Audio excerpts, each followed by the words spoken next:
Okay, good morning everybody. बड़ी खुशी है आप लोगों के साथ ये टॉपिक के ऊपर बात करते हुए। आग ही आग, हर इंसान किसी जमाने में जीरो ही रहता है। Do you all agree? हर इंसान किसी जमाने में जीरो रहता है और फिर वो तैयारी करता है जीत की और वो फिर हीरो बनने का कार्यक्रम चालू हो जाता है। इसी तरह से अगर आप देखेंगे किसी जमाने का ये जीरो था, किसी जमाने में ये भी जीरो था, किसी जमाने में अगर आप देखेंगे ये भी जीरो था, किसी जमाने में ये भी बड़ा जीरो था, किसी जमाने में ये भी बड़ा जीरो था, किसी जमाने में ये लेडी भी बड़ी जीरो थी। और इस तरह से अगर आप देखेंगे तो हर इंसान जो आप यहां पर देखेंगे किसी जमाने में ये भी जीरो था, किसी जमाने में इतना बड़ा कंपनी चलाने वाला जयप्रकाश गौर जो जेपी ग्रुप ऑफ इंडस्ट्रीज को चलाने वाला, या गाड़ी जो सोप बनाते हैं ये वाला आदमी, ये लोग सब लोग एक जमाने में जीरो थे। भंवरलाल जैन 5,000 करोड़ का कंपनी चलाता है। शहनाज हुसैन जो ब्यूटी का क्वीन मानी जाती है। इस तरह से लक्ष्मी मित्तल जो दुनिया में सबसे बड़े पैसे वाले आदमियों में से गिना जाता है। और अगर आप देखेंगे ब्रिजमोहन मुंजल जो हीरो होंडा का मालिक है, ये भी कुछ नहीं था, एक जमाने में साइकिल का पार्ट्स बेचते थे ये लोग। और अगर आप देखेंगे जो पेप्सी को चलाती है इंदिरा नुई जो चेन्नई की रहने वाली और अमेरिका में बैठती है, किसी ज़माने में ये भी चेन्नई की गलियों में ज़ीरो थी। धीरूभाई अंबानी भी ज़ीरो था। शिखा शर्मा जो आज एक्सिस बैंक चलाती है as the managing director of Axis Bank, ये भी एक ज़माने में ज़ीरो थी। नंदन नीलकनी जिन्होंने इन्फोसिस को शुरू किया, ये भी एक ज़माने में ज़ीरो थे। और आज के तारीख में इंडिया का सबसे नंबर 1 पैसे वाला आदमी, आज के तारीख में इंडिया में मुकेश अंबानी से भी ज्यादा पैसे वाला आदमी का नाम है दिलीप सांघवी। आज इंडिया का इस वक्त 10:30 बजे इंडिया का सबसे ज्यादा पैसे वाला आदमी है दिलीप सांघवी। एक जमाने में आज से 30 साल पहले ये भी जीरो था। सन फार्मास्यूटिकल्स का मालिक माना जाता है। आज मुकेश अंबानी से भी ज्यादा पैसा है इसके पास। मरीको इंडस्ट्रीज जो पैराशूट बनाती है, पैराशूट वगैरह बनाती है, वो कंपनी का जो मालिक है वो भी एक ज़माने में। सुनील मित्तल जो आज एयरटेल चलाता है और एक ज़माने में गली गली में जाके टेलीफोन का इंस्ट्रूमेंट्स को बेचता था और एक एक गली में जाके जनरेटर को बेचता था। अपने स्कूटर में जाके वो गली गली में स्कूटर में जाके जनरेटर को बेचता था नॉर्दर्न इंडिया में। एक ज़माने में ये भी जीरो था। एक ज़माने में सरदार वल्लभ भाई पटेल भी जीरो थे। एक ज़माने में ये लोग सब जीरो थे। एक ज़माने में ये भी जीरो था और एक ज़माने में ये भी जीरो था। ये हीरो बन के जीरो फिर हो गया, ये हीरो बन के फिर जीरो हो गया और इसके बाजू में जो आदमी है वो हीरो का हीरो ही रह गया। तो ये जरूरी नहीं है कि जो आदमी हीरो बनता वो जीरो वापस नहीं बन सकता, और ये जरूरी नहीं है कि जो जीरो है वो हीरो बन नहीं सकता, ये भी जरूरी नहीं है। और किसी जमाने में ये भी जीरो था।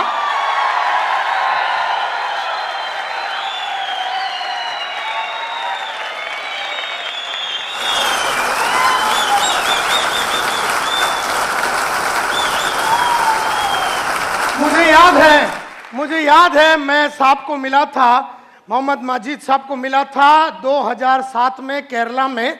मुझे याद है मैं इनको मिला था, मेरे बाजू में बैठे थे, मैंने टॉक दिया था how to take business to the next level. 2007 की बात है, कोचिन में ताज रेसिडेंसी की बात है। उस जमाने में मैंने एक बहुत बड़ा शो किया था और उसके बाद इनको भी बुलाया गया था, तभी मैं इनसे मुलाकात की थी। 2007 की बात है, जनवरी 12 की बात है।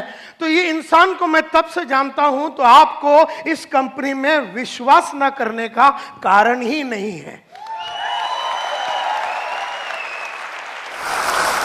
क्योंकि अगर मैं बोलता हूं कि ये विश्वास करने लायक आदमी है और ये कंपनी विश्वास करने लायक है, तो ये विश्वास करने लायक है। और संतोष नायर कभी भी सोच विचार किए बिना बात करता नहीं है, ये आप लोग सब लोग जानते हैं। तो ये विश्वास के ही हकदार है। और केरला में जब इनको अवार्ड दिया गया था for the best performer and the best entrepreneur, इस तरह से केरला में इनका बड़ा नाम है और आज तुम्हारे साथ वो काम कर रहा है। तो मुझे बड़ी खुशी है कि इस तरह का कंपनी में तुम लोग काम कर रहे हो। और किसी जमाने में ये भी जीरो था, और किसी जमाने में ये भी जीरो था, और किसी जमाने में ये भी जीरो था, और किसी जमाने में ये भी जीरो था, और किसी जमाने में ये भी जीरो था, और किसी जमाने में ये और ये और ये सब लोग जीरो थे, और किसी जमाने में हम भी जीरो थे, और किसी जमाने में ये और ये और ये और ये लोग सब जीरो थे। लेकिन इन सब लोगों ने जीरो से हीरो बनने का कसम खाया, और उन्होंने की जीत की तैयारी, इन्होंने की जीत की तैयारी। और ये लोग सब लोग रफ डायमंड थे, कोयले के अंदर बैठा हुआ रफ डायमंड की कोई खास कीमत नहीं होती है। फिर वो रफ डायमंड को कोयले के खजान से निकाला जाता है, फिर वो डायमंड के ऊपर 4 चीजें की जाती है। डायमंड के ऊपर 4 चीजें की जाती है। सबसे पहला उसका कलर, डायमंड की 4 क्वालिटी होती है।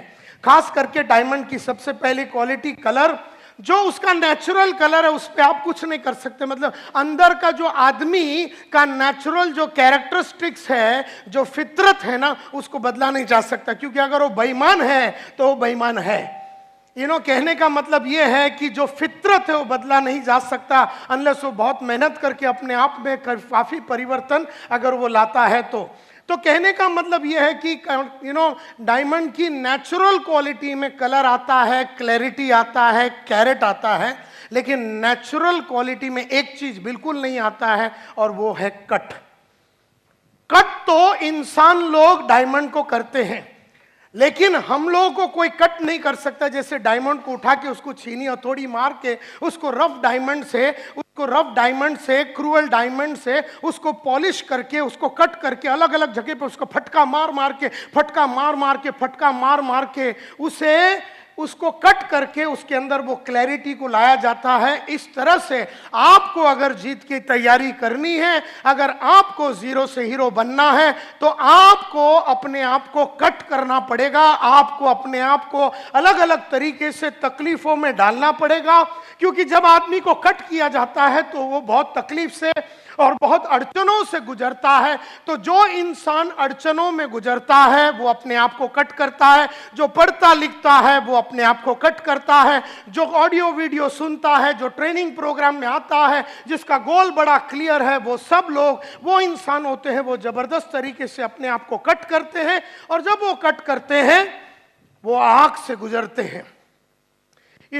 अगर आप सोने को अगर आग में डालेंगे तो तपता रहता है। इसी तरह से मैं हमेशा कहता हूं कि जो इंसान अपने आप को लगातार कट करता है वो आग से गुजरता है, और वो आग से गुजरना, आग ही आग, आग ही आग अगर मैं बोलूं, अपने आप को लगातार आग में रखना। मेरे को 50 बरस का उम्र हो गया, लेकिन 30 साल पहले जो मैंने अपने आप को आग में डाला, जिस तरीके से मैंने अपने आप को तपाने की कोशिश की, जिस तरीके से मैंने अपनी पर्सनैलिटी में आग लगा के, जिस तरह से मैंने अपने कपड़ों पे आग लगा के, जिस तरीके से मैंने अपने सोच में आग लगा के, जिस तरीके से मैंने अपने जीवन में आग लगा के अलग अलग जो पुराना था उसको जला दिया, पुराना तरीके को जला दिया, पुराना कोट को जला दिया, पुराना सोच को जला दिया, पुराना स्टाइल को जला दिया, पुराना काम करने के तरीके को जला दिया। इस तरह से जला जला के आग ही आग में रह के मैंने अपने आप को जीत के लिए तैयार किया। और इसीलिए हर इंसान,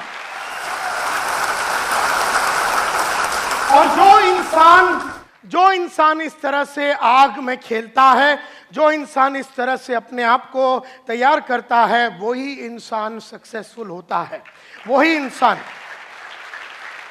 सक्सेसफुल होता है। और मैं अगर अपनी कहानी शुरू करूं और ये बताऊं तो आज से कई साल पहले की बात है। 1983 में मैंने अपना करियर चालू किया as a door to door salesman. लेकिन उसके पहले मैं रोज सुबह उठता था, सुबह जाके मैं न्यूज़पेपर डालता था। न्यूज़पेपर डालने के बाद चीरा बाजार, न्यूज़पेपर मैं लोखंडवाला के गलियों में डालता था। उसके बाद मैं चीरा बाजार में चरनी रोड में जाके अपना कॉलेज, हिंदुजा कॉलेज में जाता था। दोपहर को मैं चीरा बाजार में अकाउंटेंट का नौकरी करता था और रात को मैं ट्यूशन लेता था। इस तरह से गरीब मेरी जिंदगी बीत रही थी। गरीबी से मुझे प्यार हो चुका था, सोच मेरी छोटी थी, काम करने का तरीका मेरा छोटा था। ट्रेनों में ट्रैवल करता था, सेम शर्ट 4 दिन पहनता पहनता था, एक ही चप्पल कई सालों तक, इस तरह का छोटा जिंदगी में बिता रहा था। ये 1983 की बात है। राह चलते चलते एक दिन मेरा दोस्त जो स्कूल में मेरे साथ पढ़ता था, स्वामीनाथन अय्यर, मुझसे मिला और पूछा तू करता क्या? मैं बोला रोज सुबह जाता हूँ, न्यूज़पेपर डालता हूँ, उसके बाद कॉलेज जाता हूँ, उसके बाद दोपहर को अकाउंटेंट की नौकरी करता हूँ, रात को ट्यूशन लेता हूँ। तब अय्यर ने मेरे चेहरे पे देख के बोला, संतोष नायर, एक जमाने में तू बोलता था तू बहुत बड़ा आदमी बनेगा, तू हीरो बनेगा, तू बहुत बड़ा आदमी बनेगा, लेकिन तेरी हरकतें जो तू कर रहा है, जो तू हरकतें कर रहा है, जैसे न्यूज़पेपर का धंधा कर रहा है, अपना गली का कुलकर्णी पिछले 35 साल से न्यूज़पेपर का धंधा कर रहा है, 35 साल में साइकिल में था और मैक्सिमम स्कूटर में आया, न्यूज़पेपर का धंधा करके कोई भी इंसान बड़ा नहीं हुआ। ऐसा अय्यर ने मुझसे कहा, 2 वक्त की रोटी तेरे को मिल जाएगा, लेकिन जिंदगी में तू बड़ा काम नहीं कर पाएगा। और जो तू अकाउंटेंट का नौकरी कर रहा है, कितना पगार है तेरा? आज जो 400 रुपए, अगले साल वो 500 हो जाएगा, अगले साल वो 600 हो जाएगा, अगले साल वो 700 हो जाएगा। आज से 15 साल के बाद जब तेरी उम्र 35 की हो जाएगी तो तेरा इनकम विल बी 10,000, 12,000, 14,000। किस तरह का तू शादी करेगा? क्या तेरे बच्चे होंगे? कौन से स्कूल में जाएंगे? उनके सपने कभी पूरा नहीं होगा। जिस तरीके से तू गरीब रहा, जिस तरीके से तेरे सपने कभी पूरे नहीं हुए, जिस तरीके से तेरे बाप ने तेरे को वो सब नहीं दिया जो तेरे को चाहिए था ताकि तू बड़ा इंसान बन सके, ये जो तू काम कर रहा अकाउंटेंट का, इससे तू बड़ा आदमी बन नहीं सकेगा। और रात को जो तू एक ट्यूशन लेता है उसमें 100 रुपया मिलता है, 2 ले ले 200 मिलेगा, 3 ले ले 300। ये गरीब सोच तेरी बदलेगी कब? और ये गरीबों जैसे हरकतें तेरी जो दिन बदलेगा, वो दिन तू हीरो बनेगा, वो दिन तू काम उस तरह का करेगा। क्योंकि जो अकाउंटेंट होता है ना, वो कभी अपने आप को पॉलिश नहीं करता। जो स्कूल का टीचर होता है ना, वो कभी अपने आप को पॉलिश नहीं करता। जो एक बैंक में काम करने वाला साधारण कैशियर, वो सुबह जाता है 9:30 बजे, शाम को वापस आता है, वो ना कभी अपने कपड़ों में, चाल में, ढाल में, विचार में, सोच में, तरीके में, विश्वास में, कॉन्फिडेंस में, कौशल्य में, नॉलेज में किसी तरह का वृद्धि नहीं करता। और इसीलिए वो साधारण था, वो साधारण है और वो मरेगा साधारण ही। इसलिए माय डियर फ्रेंड्स, इसलिए जरूरी है कि आदमी अपने आप को तैयार करे। जीतना हर आदमी का गेम है, लेकिन हर आदमी अपने आप को तैयार नहीं करता। जब स्वामीनाथन अय्यर ने मुझसे पूछा और कहा कि तू लाइफ में बड़ा आदमी नहीं बनेगा, तब मैंने अय्यर से पूछा, यार तू डरा मत, मेरे को बता करना क्या है। तब उसने कहा, जिंदगी बनानी है, नाम कमानी है, इज्जत कमानी है, शोहरत कमानी है, और अपनी चाहतों के हिसाब से अगर जिंदगी जीनी है, अपनी चाहतों के हिसाब से जिंदगी जीनी है, जरूरतों के हिसाब से नहीं। अपनी चाहतों के हिसाब से अगर तेरे को जिंदगी जीनी है, चाहतों के हिसाब से मतलब आज अपने को चाहा था स्कोडा लेने का, अपने स्कोडा लिया। आज अपनी चाहत है मर्सिडीज का, अपने मर्सिडीज लिया। लेकिन जरूरत के हिसाब से देखा जाए तो वेस्टर्न रेलवे जिंदाबाद। जरूरतों के हिसाब से देखा जाए तो 1 बेडरूम हॉल किचन में कार हो सकता है। जरूरतों के हिसाब से देखा जाए तो अपनी चाल में सकती है। जरूरतों के हिसाब से देखा जाए तो अपन अपने स्कूल में अपने बच्चे लोगों को म्युनिसिपैलिटी स्कूल में डाल दिया तो उसकी जो जरूरत थी नॉर्मल एजुकेशन का, वो पूरा हो गया। लेकिन अगर आपकी बेटी की चाहत अमेरिका में जाके एक डिजाइनर बनने का और उसके लिए 1 करोड़ 9 लाख रुपया लगने वाला है, तो वो बात चाहत की है, वो जरूरत की नहीं है। और उसने जब मुझसे कहा, स्वामीनाथन अय्यर ने, कि तुझे चाहतों के हिसाब से अगर अपनी जिंदगी जीनी है, जरूरतों के हिसाब से तड़प तड़प के अगर नहीं जीनी है, तो एक ही प्रोफेशन है, एक ही धंधा है, एक ही काम है, एक ही औहदा है, एक ही चीज है जो तू कर सकता है, एक ही प्रोफेशन है, एक ही काम है जिसमें अगर तू घुस गया तो तू मालामाल बनेगा। तो मैंने पूछा उससे क्या? तो उसने कहा सेल्स। ऐसे कहा सेल्स। मैंने कहा कि मैंने तो सेल्स कभी किया नहीं है। तो उसने कहा, अमिताभ एक्टिंग के पहले कभी एक्टिंग नहीं किया, आशा भोसले गाना गाने के पहले गाना कभी गाया नहीं। मोहम्मद मजीद जो साहब है, वो आयुर्वेदिक के बारे में पढ़ाई करने के पहले में, उसके पहले उसको मालूमात नहीं थी। डॉक्टर बनने के पहले वो डॉक्टर था नहीं। तो हर इंसान को तैयार करना पड़ता है अपने आप को, और तुझे भी सेल्स में अपने आप को तैयार करना पड़ेगा। चला जा तू सेल्स की दुनिया में, और अगर तुझे महीने का 5,000 चाहिए तो 5,000 मिलेगा, महीने का 50,000 चाहिए तो सेल्स में 50 मिलेगा। मैंने कहा 5 लाख रुपया चाहिए तो सेल्स में मिलेगा। तेरी चाहतों के हिसाब से तेरी दुनिया चलेगी। ऐसा जब अय्यर ने मुझसे कहा तो मैंने ठान लिया मन में कि अभी तैयारी करनी है जीत की, और ठान लिया मन में कि अब जीरो रहना नहीं है, और ठान लिया मन में कि अब कट करना है अपने आप को और डायमंड बनना है लाइफ में। और तब मैंने डिसाइड किया कि मैं सेल्समैन बनूंगा। तो उन दिनों में मैंने बहुत सारे इश्तिहार में अप्लाई किया, किसी ने अपने को बुलाया नहीं। इश्तिहार पे अपन अप्लाई कर रहे थे। फिर एक दिन मैंने एक बड़ा सा एडवर्टाइजमेंट देखा, उसमें लिखा था बड़ा आदमी बनना चाहते हो, 6 महीने में बाइक लेना चाहते हो और अपने सपनों को पूरा करने चाहते हो तो आ जाओ walk in interview eureka Forbes. सुना है यूरेका फोर्ब्स? उस कंपनी का एडवर्टाइजिंग था। और हमारे पास वर्ली में, हम अंधेरी में रहते थे, वर्ली में जाने के लिए पैसा नहीं है। अपना दोस्त केवल राज सालियन के पास गया, 5 रुपया उससे उधार लिया और मैं चला गया वर्ली में। लंबा स्टोरी शॉर्ट करना चाहता हूं। पहला इंटरव्यू मेरा राजेश मल्होत्रा बोल के आदमी ने लिया। मल्होत्रा साहब 3 चीज करते थे। अगर आदमी अच्छा लगा तो सिलेक्ट, आदमी ठीक ठाक लगा तो रिजर्व कैंडिडेट, रिजर्व याला नंतर घेऊया, और अगर आदमी अच्छा लगा तो सिलेक्ट। मल्होत्रा साहब ने मेरे को पहले कैटेगरी में डाल दिया, जिसमें उन्होंने मेरे को रिजेक्ट कर दिया, क्योंकि ना मैं सेल्समैन जैसा दिखता था, ना मैं बोलता था, ना मेरी सोच वैसा उनको नजर आया। उन्होंने अंग्रेजी में बहुत सारे क्वेश्चन पूछे, मैं जवाब नहीं दे सका, क्योंकि हम बर्फी वाला स्कूल में पढ़ते थे। डॉन बॉस्को एजुकेटेड मल्होत्रा साहब ने जब अपने को अंग्रेजी में बहुत सारा पूछा तो हम जवाब नहीं दे सके। मल्होत्रा साहब ना सिलेक्ट किया ना रिजर्व में डाला, उन्होंने रिजेक्ट कर दिया। और कहा मुंह पे देख के ये कि हम 15 दिन में बताएंगे। तभी मुझे नहीं मालूम था कि 15 दिन में बताने का मतलब है कि अपने को ऑलरेडी उसने रिजेक्ट कर दिया। ये तो बाद में मालूम पड़ा कि लोग अपने को घुमाने के लिए बोलते हैं ना, सोच के बताएंगे, बाद में बताते हैं, इसका मतलब है अपने को लात मार के उन्होंने भगा दिया। ये बात वो जमाने में नहीं समझ में आया, ये तो बाद में अभी समझ में आता है कि टोपी लगाने के लिए लोग इस तरह से बोलते हैं, मी नंतर कळू तुला, मी बोलतो तुझ्याशी, नंतर ये तू, इस तरह से वो बात करते हैं। तो रिजेक्ट कर दिया। अब मैं तो ये इंतजार में था कि 15 दिन में वो बताएंगे, लेकिन महीना भर में कुछ भी न्यूज नहीं आया।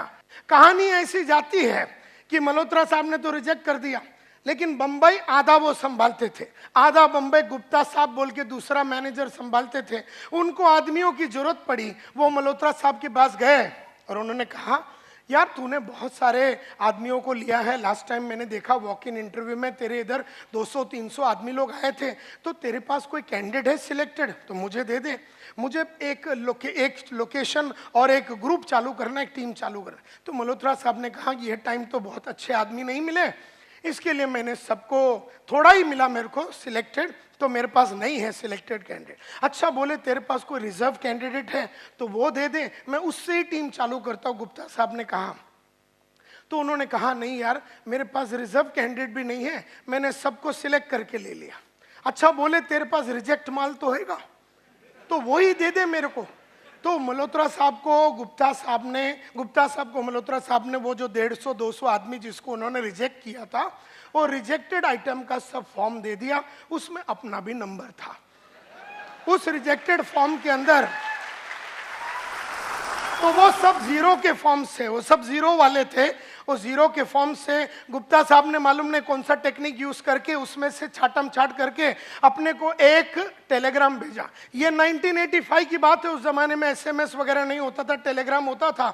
और जब एक दिन दोपहर को, गांधी जयंती के दिन दोपहर को 2 बजे टेलीग्राम आया, मेरे हाथ में आया, नसीब मेरा था कि मेरे हाथ में आया, और मैंने वो खोल के देखा, report for final interview, report for final interview, ऐसा करके उसमें लिखा था 3 तारीख अक्टूबर को आ जाओ, सुबह 9:30 बजे फाइनल इंटरव्यू है। मैंने किसी को बताया नहीं, भाग भाग के गया अगले दिन वहां पर और उनके पास जाके इंटरव्यू दिया। उन्होंने कहा क्या करना चाहोगे? ऐसे सर आप बताइए, आप जैसा बोलेंगे वैसा करेंगे। आप बोलेंगे चर्च गेट में रोज सुबह चड्डी सर पे पहन के खड़े रहने से पैसा मिलता है, तो मैं एक रात पहले से ही खड़ा हो जाऊंगा। आप मेरे को बताओ करने का क्या है।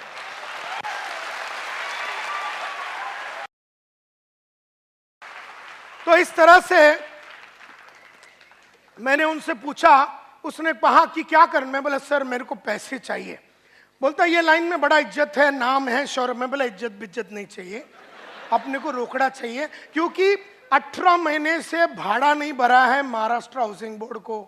माँ का इलाज के लिए पैसा नहीं है, बड़ी बहन का शादी नहीं हो रहा, पैसे नहीं है घर में, छोटी बहन का शादी नहीं हो रहा, पैसे नहीं है हाथ में, डॉक्टर को 6 महीने से पैसा नहीं दिया, किराने वाले को 6 महीने से पैसा नहीं दिया, न्यूज़पेपर वाले को 3 महीने से पैसा नहीं दिया, मेरे को आगे पढ़ने का था, पैसा नहीं था। ऐसे सिचुएशन में ये बोलता है इज्जत मिलेगा, नाम मिलेगा, वो किधर डालेगा अपन? तो हमने कहा मेरे को इज्जत बिज्जत नहीं चाहिए सर, अपने को बताओ रोकड़ा कैसा कमाने का है, टेल मी पैसा कैसा कमाने का। बोलता है I will teach you how to sell. एक बैच मैं कल सुबह 4 अक्टूबर को चालू कर रहा हूं, मैं एक बैच चालू कर रहा हूं 14-15 लोगों का, और एक मैं 15 दिन के बाद ज्वाइन चालू कर रहा हूं, तू कौन सा ज्वाइन करना चाहेगा? तो हीरो जो 0 लोग होते हैं ना, तो मैंने बोला 15 दिन के बाद आता हूं। ये 0 लोग का यही काम होता है, कल सुबह मौका है, वो 0 लोग कभी पकड़ेंगे नहीं, 15 दिन डीले कर। मैं बोला 15 दिन के बाद आता हूँ, बाकी सब काम सल्टा बिल्टा के मैं आता हूँ। अभी सल्टाने के लिए क्या है लाइफ में? कुछ भी है नहीं, 8 आना है नहीं तेरे जेब में, क्या सल्टाएगा तू? फिर 0 लोग ऐसे बात करते हैं, मैं सल्टा के आता हूँ जैसे कि अंबानी की औलाद है, बहुत कुछ सल्टा के आने का है, इधर कुछ है नहीं।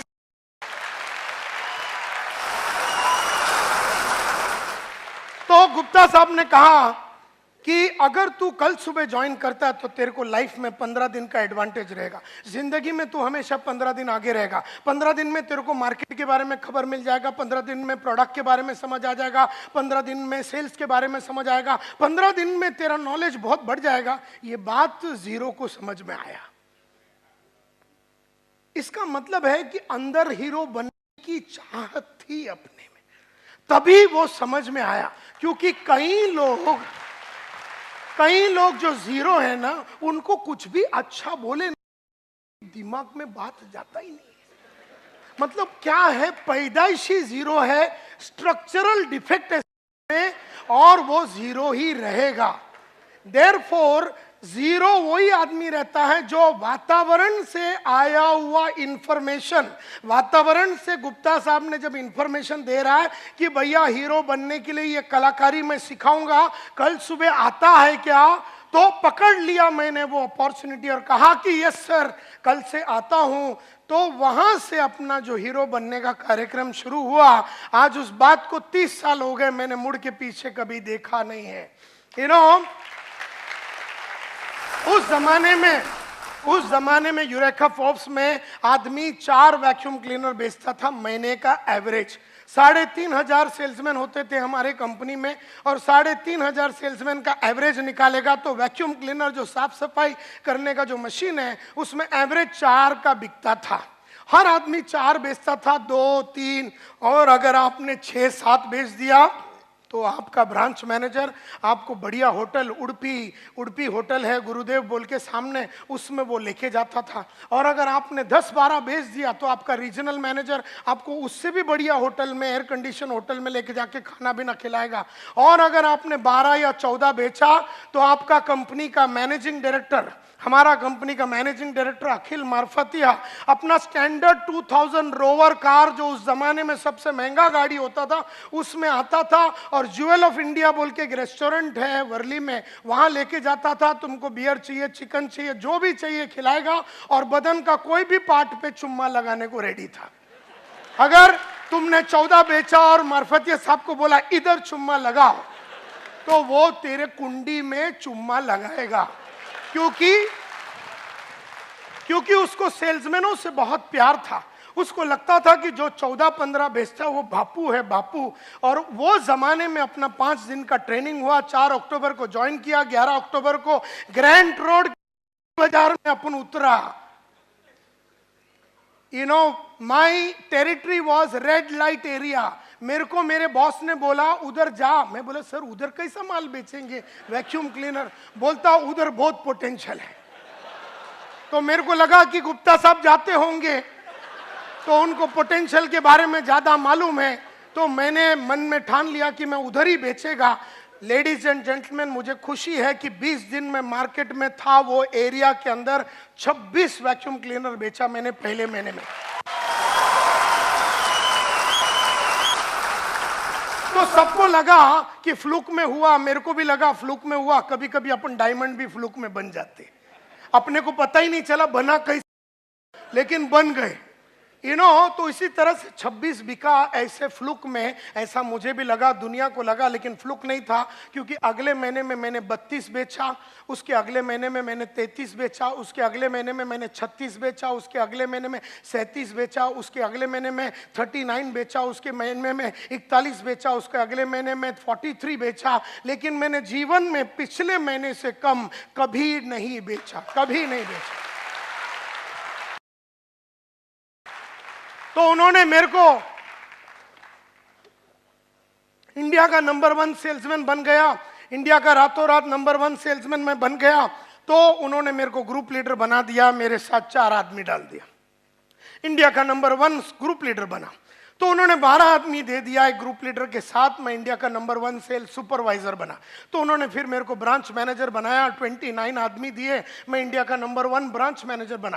पहली बार इंडिया में 200 सेल एक ब्रांच ने हमने किया, पहली बार 300 सेल यूरेका फोर्ब्स में हमने किया, पहली बार 400 सेल एक ब्रांच ने हमने किया, पहली बार 500 सेल एक ब्रांच में हमने किया। हमारा काम ही था रिकॉर्डें बनाना और रिकॉर्डों को तोड़ना। इस तरह से हमने अपना जीवन को चालू किया और फिर हम डेप्यूटी डिविजनल सेल्स मैनेजर बने, डिविजनल सेल्स मैनेजर बने, एरिया सेल्स मैनेजर बने, रीजनल सेल्स मैनेजर बने।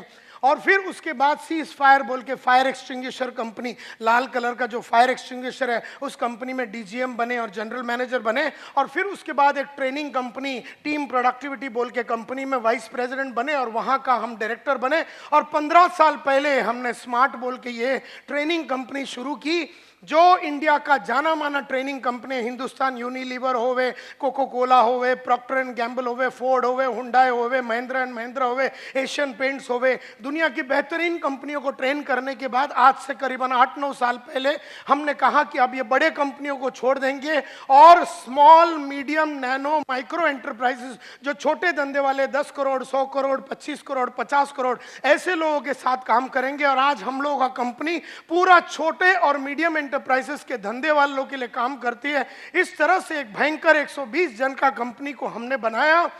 मुझे याद है मेरा पहला घड़ी था हेनरी सैंडोज एंड फिल्स, पहला घड़ी था मेरा हेनरी सैंडोज एंड फिल्स। 25वां हैंड है मेरे ख्याल से, जो मेरे बाप ने मेरे को गिफ्ट दिया था, सेकंड हैंड भी नहीं था वो, 25वां हैंड था।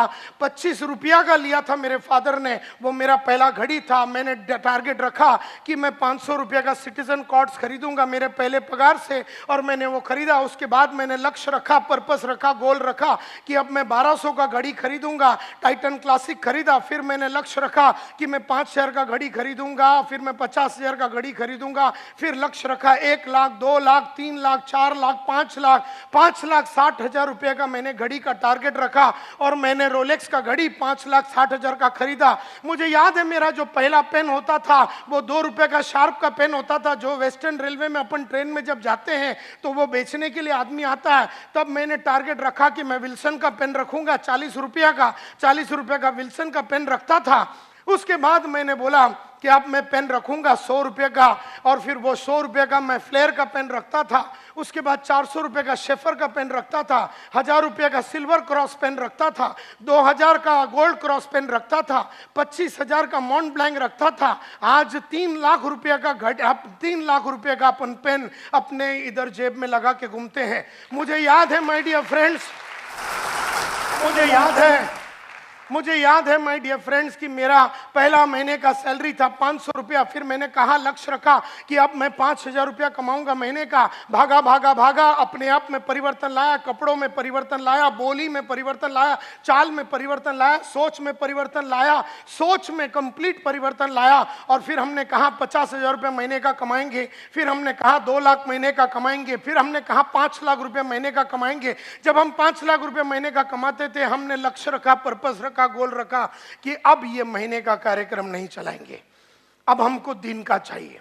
तो दिन का हमने टारगेट रखा कि हम 3,000 रुपया कमाएंगे, फिर दिन का 10,000 रुपया कमाएंगे, दिन का 4 लाख कमाएंगे, दिन का 5 लाख कमाएंगे, दिन का 7 लाख रुपया। जब दिन का 7 लाख रुपया कमाते थे तो हमने कहा अब ये इस तरह का गरीब जिंदगी हम जी नहीं सकते दिन में, खाली 7 लाख रुपया कमा के कैसा आदमी जिएगा दिन में। तो हमने कहा अब ये दिन का कार्यक्रम नहीं, अभी अपने को घंटे का चाहिए।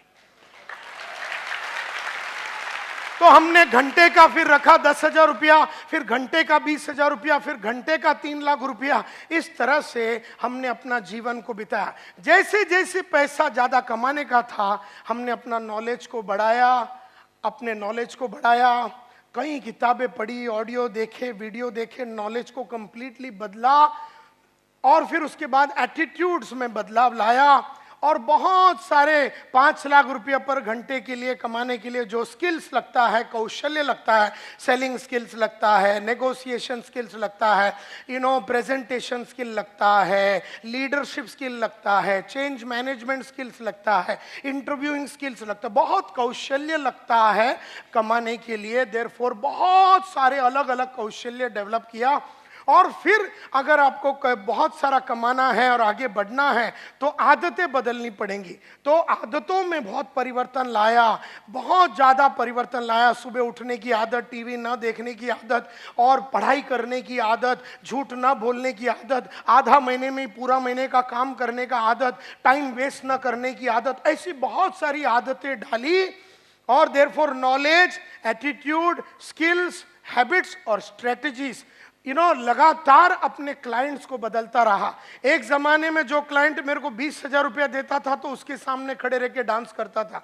जब देखा कि ये 50,000 नहीं दे सकता और 50,000 के लिए दूसरे हायर लेवल के क्लाइंट चाहिए तो स्ट्रेटेजी ऐसा निकाला कि क्लाइंट्स को बदल दिए। लगातार हर 2 साल में अपने क्लाइंट्स को बदलता रहा, क्योंकि जो आज 20,000 देता है कल वो 2 लाख नहीं दे पाएगा। एंड देयरफॉर आज जो 20,000 रुपया देता है 2 साल के बाद उसको मैं छोड़ देता हूं और उसको पकड़ता हूं जो 50,000 रुपया आज दे सकता है। और जब अपने को 1 लाख रुपया चाहिए तो उसको छोड़ देता हूं और जब अपने को 2 लाख चाहिए तो फिर इसको छोड़ देता हूं। जैसे जैसे अपने को अगले लेवल पे जाना है तो वो पुराना नॉलेज को छोड़ देना पड़ेगा, पुराने एटीट्यूड्स को छोड़ देना पड़ेगा, पुराने आदतों को छोड़ देना पड़ेगा, पुराने कौशल्यों को छोड़ देना पड़ेगा, पुराने स्ट्रेटजीज को छोड़ देना पड़ेगा। हम में से कईयों का प्रॉब्लम यह है कि हमारी नॉलेज, एटीट्यूड, स्किल्स, हैबिट्स और स्ट्रेटजी सेम रही है और हमारी चाहत उसके आगे निकल गई। तो चाहत मेरी 5 लाख की है लेकिन हरकतें मेरी 20,000 वाली है। चाहत मेरी 5 लाख की है, कपड़े मेरे 20,000 वाले हैं। चाहत मेरी 5 लाख की है, सोच मेरा 20,000 का है। चाहत मेरी 5 लाख की है, कौशल्य मेरी 20,000 की है। चाहत मेरी 5 लाख की है, आदतें मेरी 20,000 वाली है। तो आदतें 20,000, चाहत 5 लाख, कैसा मैच होएगा? And therefore my dear friends, it is a very conscious thing. आपको एकदम कॉन्शियसली जानबूझ के इसके ऊपर सोचना पड़ेगा। हर टाइम आपकी तैयारी जीत की अगली लेवल की होनी चाहिए। आज जो जीत है वो 1 लाख की जीत है, कल का जीत तो 5 लाख की जीत है, परसों का जीत तो 10 लाख का जीत है। और देयरफॉर तैयारी 24 आवर्स मरते दम तक आपको करते रहना है। अभी गरीबों का प्रॉब्लम क्या है मालूम है? ये तैयारी ही नहीं करते। इनको जो घर है ना वो घर से बहुत सुख है। ये जो चाल में रहते हैं उस चाल का सुगंध इनको बहुत अच्छा लगता है। ये जो रेलवे स्टेशन के बाजू में रहते हैं उनको उधर का सुगंध और आवाज, रेलवे का आवाज नहीं आवे, नींद नहीं आवे। तो इस तरह से गरीबों की प्रॉब्लम क्या है कि गरीब जैसा था। कल मेरे ऑफिस में मैं निकल रहा था, एक लड़का है मेरे कंपनी में, नाम नहीं लूंगा, उसका अंग्रेजी बराबर नहीं है। तो मैंने उसको कहा कि हर रात मैं अपने आप को इंप्रूव करने के लिए, अंग्रेजी को इंप्रूव करने के लिए ये किताब लिखता हूं। मैं उसको किताब बताया, वो किताब कैसे लिखता हूं, मैं रोज कैसे शब्दकोश को बढ़ाता हूं, सब कुछ बताया। और मैंने उसको बोला ये किताब लेके तू आज जाना। 1 घंटे के बाद मैं ऑफिस में वापस आया तो बोल रहा मैं घर जा रहा हूं। मैंने तूने वो किताब लिया? बोले नहीं सर, ईस्ट में है ना। अब हम वेस्ट में बात कर रहे थे, बोले ईस्ट में है, अंधेरी ईस्ट के ऑफिस में है। तो मैं ना नोटबुक में लिखता हूं। मैं बोले यही प्रॉब्लम है, तुम छोटी सोच वाली औलाद ऐसे ही मैंने उसको बोला, तेरे को मैं बोलता हूं कि ये बुक लिख, तेरे को बुक बताता हूं, तेरे को बताता हूं कि मैंने अपने अंग्रेजी को कैसे सुधारा, तेरे को मैं रास्ता बताता हूं, तेरे को मैं बुक खोल के पूरा डिटेल में तेरे को बताता हूं कि कैसा रोज रात को मैं लिखता हूं, एक एक करके मैं कैसे लिखता हूं कि आज मैंने क्या अचीवमेंट किया अंग्रेजी के लिए, इससे मेरे को क्या फायदा हुआ, कल मैं अंग्रेजी को कैसे सुधारूंगा और उसके लिए क्या कदम लूंगा। मैं तेरे सामने ऐसा 10 बुक दिखाया, ये बुक तेरे को बोलता अपना ईस्ट वाले ऑफिस में जाके ले, और मेरे को बोलता ईस्ट में।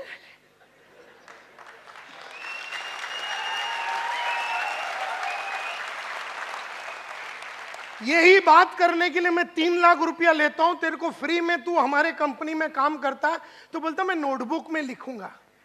अबे मैं बोला नोटबुक में लिखना, और ये नोटबुक जिसमें नायर साहब की चित्र है, तो जब ये खोलेगा ना, इसका नाम है 21 day habit and confidence multiplier, यानी इंग्लिश की हैबिट, या फिर अभी इसको अगर हेल्थ के लिए यूज करना, अगर आपका वजन बहुत ज्यादा है, आपको वजन कम करना, 21 दिन में आपको 10 किलो कम करना, 21 दिन में 21 दिन में डायमंड बनना है ना, रोज रात को ये लिखने का, 21 दिन में आप बन सकते हैं।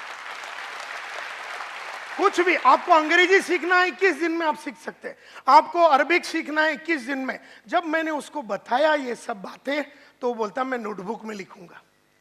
यही सोच है एक छोटे आदमी का, कि जब बड़े विचार उसके सामने पेश किया जाता है, बड़े तरीके से काम करने का रास्ता उसको दिखाया जाता है, तब आदमी छोटेपन पे ही बैठा रहना चाहता है।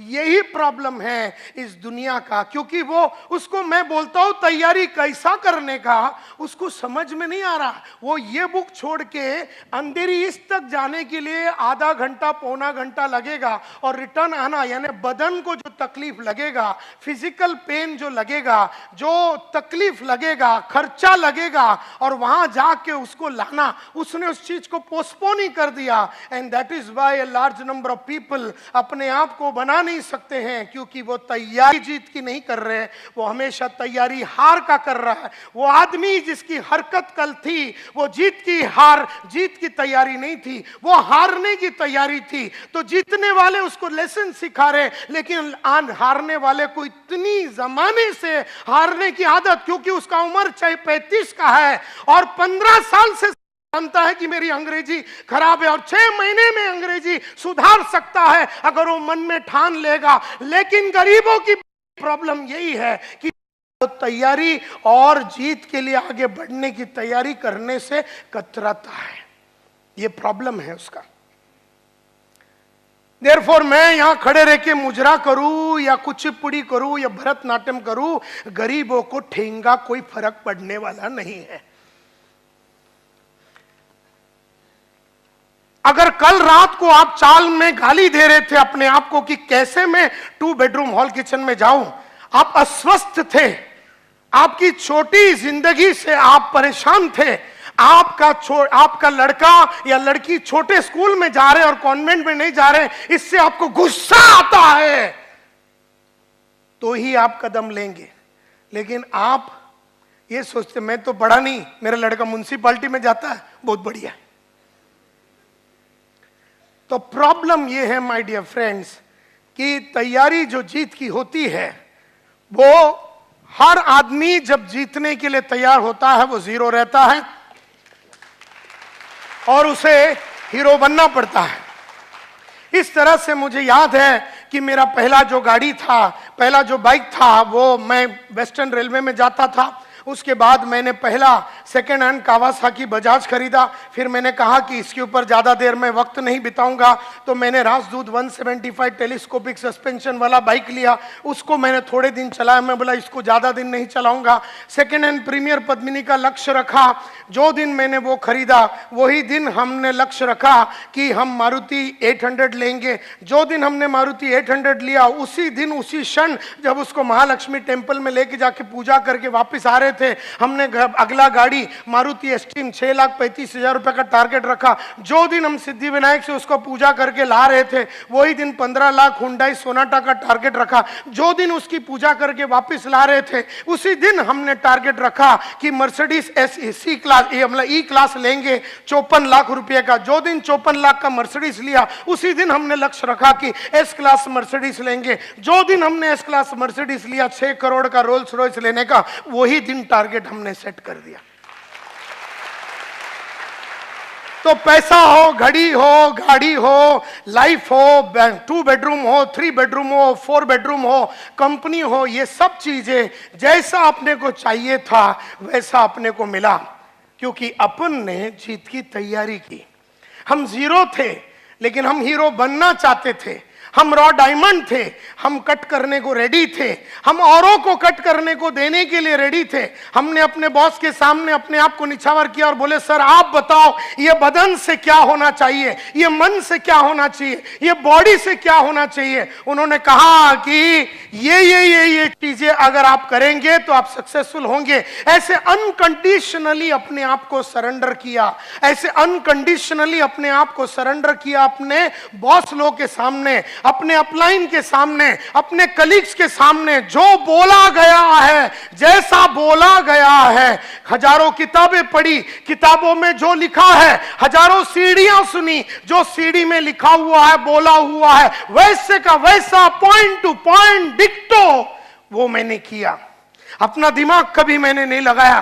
तो आज अगर मैं आप लोगों को कुछ बोलता हूं कि क्या करना है, आप अपना दिमाग मत लगाओ, आप बस वो करो जो मैं आपको बोल रहा हूं। लेकिन मुद्दा यह है माय डियर फ्रेंड्स,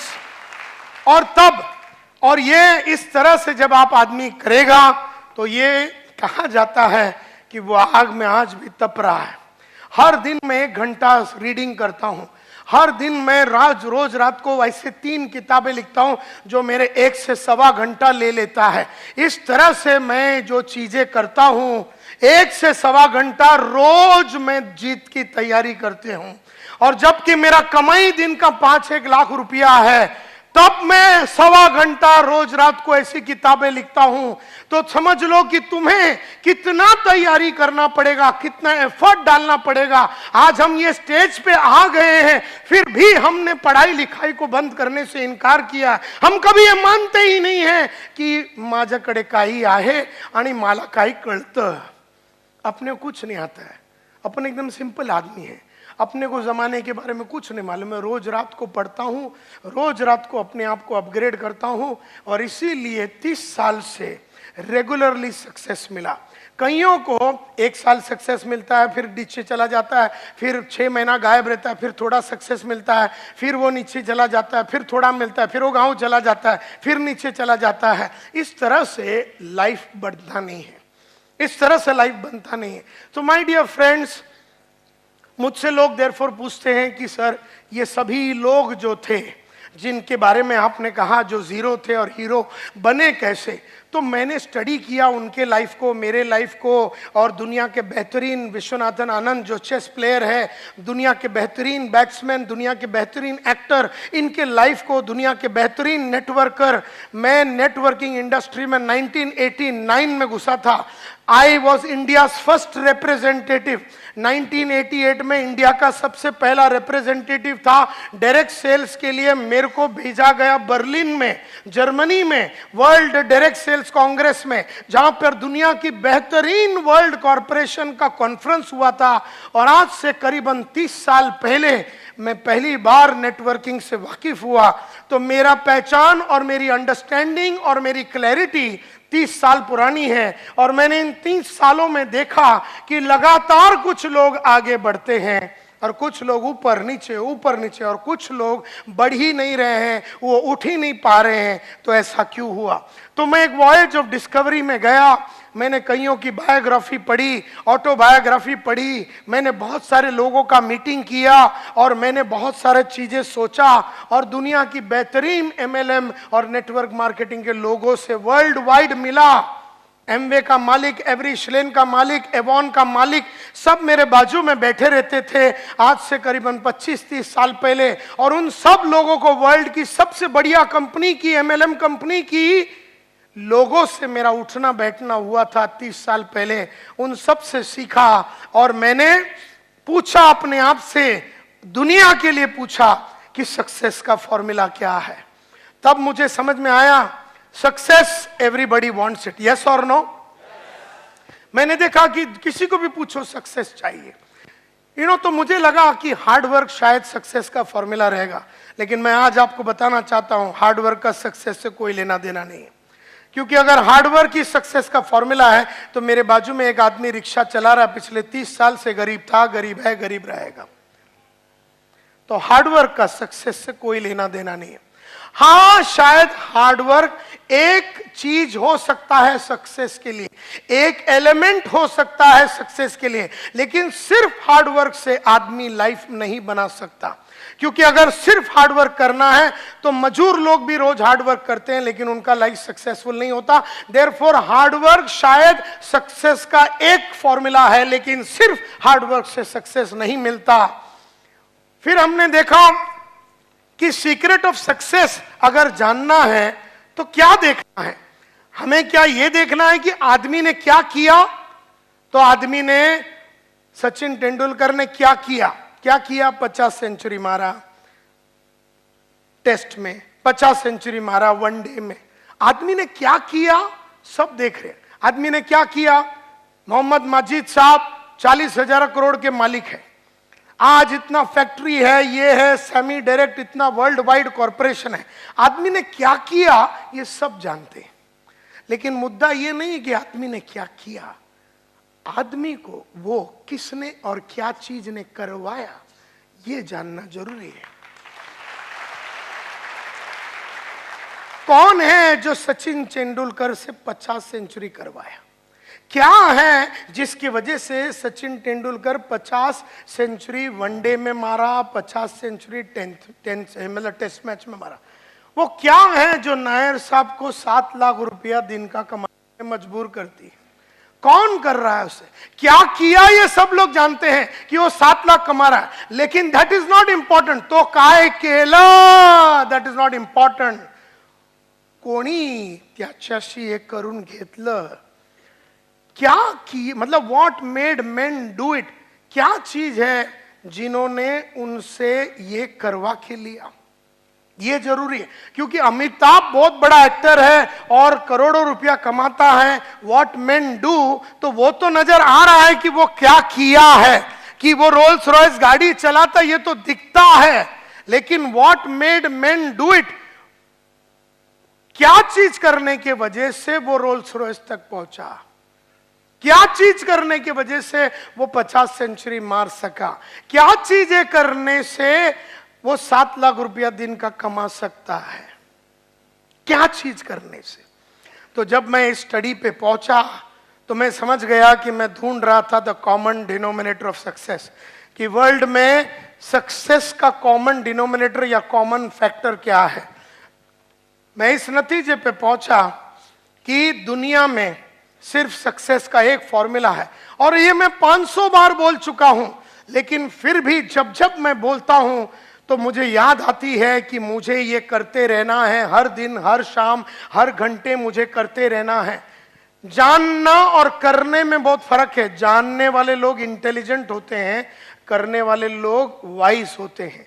इंटेलिजेंट आदमी को सब मालूम है क्या करने का, लेकिन जो प्रज्ञा को प्राप्त हुआ है, जो वाइस आदमी होता है, जिसको शाना बोलते हैं, वो करता है, और इंटेलिजेंट खाली जानता है। तो जानता सब आदमी है कि सुबह जल्दी उठना चाहिए, लेकिन करते सिर्फ वाइस आदमी लोग हैं। जानते सब आदमी है कि पढ़ना चाहिए है, लेकिन करते सिर्फ वो है जो प्रज्ञा को प्राप्त हुए, जो विजडम को प्राप्त हुए, जो जिंदगी में क्लैरिटी के साथ सोच सकते हैं। तो मैं ढूंढते ढूंढते एकमात्र फॉर्मूला पे आया कि सक्सेस का सिर्फ एक फॉर्मूला है। जैसे थोड़े देर पहले जब इधर खड़े रह के कमांडो साहब ने कहा कि रिकॉर्डिंग नहीं करना है, फिर भी मेरी नजरें उधर जा चुकी है जहां पर 3 आदमी ये रूम में रिकॉर्डिंग कर रहा है। अब उसको जानने में प्रॉब्लम नहीं, वो जानता है लेकिन वो करता नहीं है। तो इसमें फर्क है। वो सस्ते में रिकॉर्डिंग करके लेने के चक्कर में है। वो सीडी नहीं खरीदेगा 1200 रुपए में, जो रास्ता सही है उस पे वो नहीं जाएगा, बेईमानी करेगा। तो ये जो रिकॉर्डिंग चालू है, जो भी कर रहा है वो बेईमान।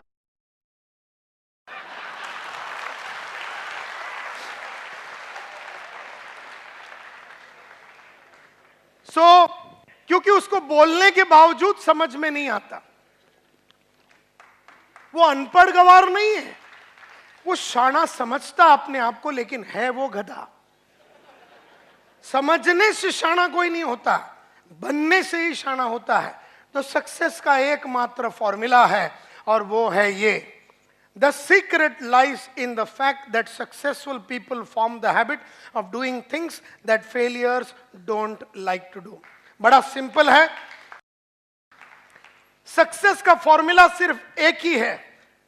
सक्सेस का फॉर्मूला सिर्फ एक ही है और वो ये है: the secret of success. Success का सीक्रेट कहां पर है?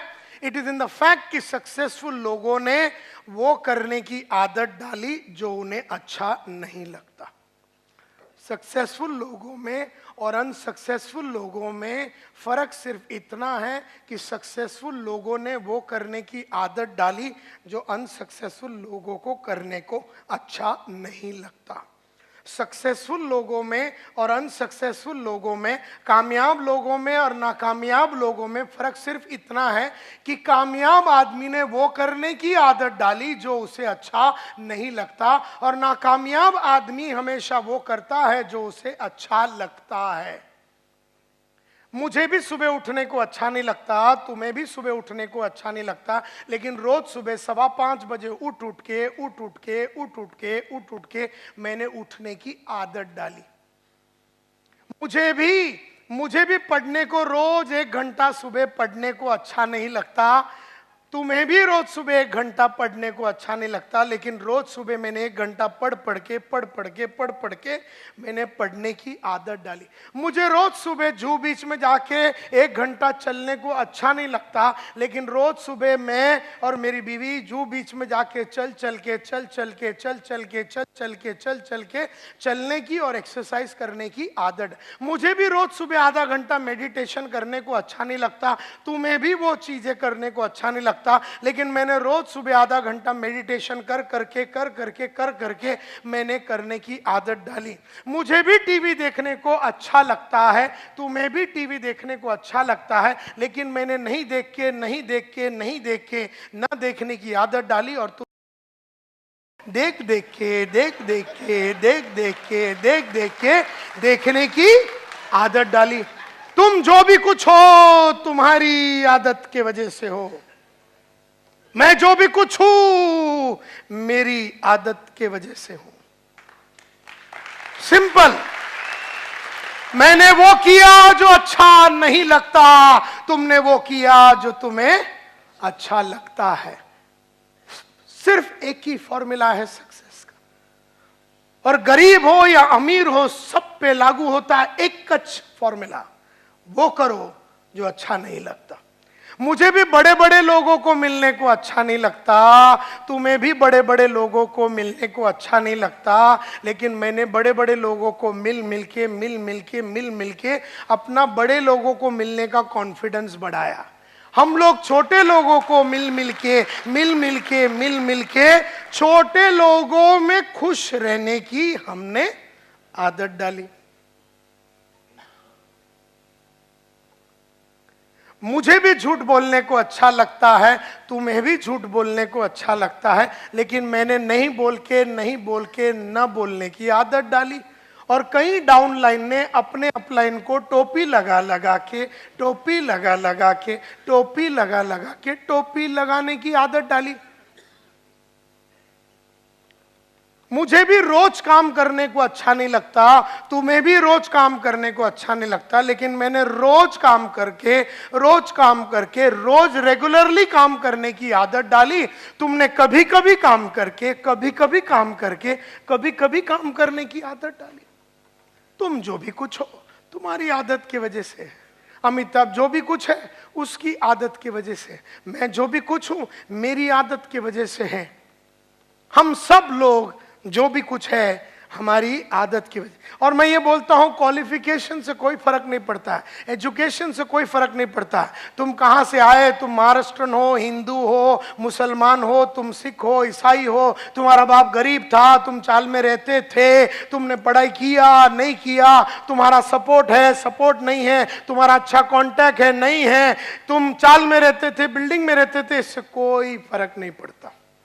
तुम्हें सिर्फ वो करना है जो तुम्हें अच्छा नहीं लगता। कई लोग इधर आके बैठ के, कई लेक्चर में आके बैठ के सो जाते हैं, बैठ के सो जाते हैं, क्योंकि उनको लेक्चर में आके बैठ के सोने की आदत लग गई। और कोई लोग है किताब लेके आते, बोले इंपॉर्टेंट पॉइंट लिखते हैं, चलो इंपॉर्टेंट पॉइंट लिखते हैं। और कई लोग ऐसे खाली हाथ, मैं जिधर भी जाता हूं नोट्स बनाता हूं, तुम जिधर भी जाते हो नोट्स नहीं बनाते हो। फर्क सिर्फ इतना ही है, मैं वो बुक लेके आता हूं और पॉइंट लिखता हूं। मैं प्रोग्राम खत्म होने के बाद रात को घर में जाता हूं और पूरे दिन में जो प्रोग्राम में जो ट्रेनर ने सिखाया, करीबन 1.5 से 3 घंटा बैठ के पूरा दिन में क्या सीखा वो पूरा लिख देता हूं। तो तुम्हारे जगह पे मैं आज अगर होगा तो रात को सोने के पहले 200 पेज की किताब में संतोष नायर ने आज सुबह 10 बजे से लेके 10:30 से लेके 1:30-2 बजे तक क्या बताया वो मैं पूरा लाइन से लिखूंगा। नायर साहब ने सक्सेस का फॉर्मूला बताया, नायर साहब ने बताया, नायर साहब ने ये बताया। ऐसे लिखते लिखते मैं 3-3:30 बजा डालूंगा। और तुम में से कई ऐसे लोग हैं बराबर रात को 10 बजे राणा प्रताप देखेंगे, उसके बाद कुछ तो लोग कहेंगे देखेंगे, उसके बाद 11 बजे आहट देखेंगे, और फिर बाजू में जो आइटम है उसको पकड़ के सो जाएंगे। जब तुम सो रहे हो मैं लिख रहा हूं, जब तुम सो रहे हो और कार्यक्रम कर रहे हो मैं लिख रहा हूं। फर्क सिर्फ इतना है, मैं लिखने के बाद कार्यक्रम करता हूं, तुम कार्यक्रम करके सो जाते हो।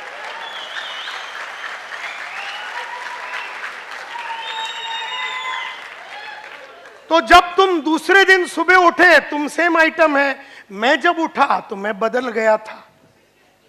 तो मैं कल और आज में सेम आदमी नहीं हूं, तुम कल और आज में सेम आदमी हो। ये तुम्हारी आदत है। इसके लिए जीत की तैयारी मैंने कल रात को की, तुमने दूसरा कुछ तैयारी किया।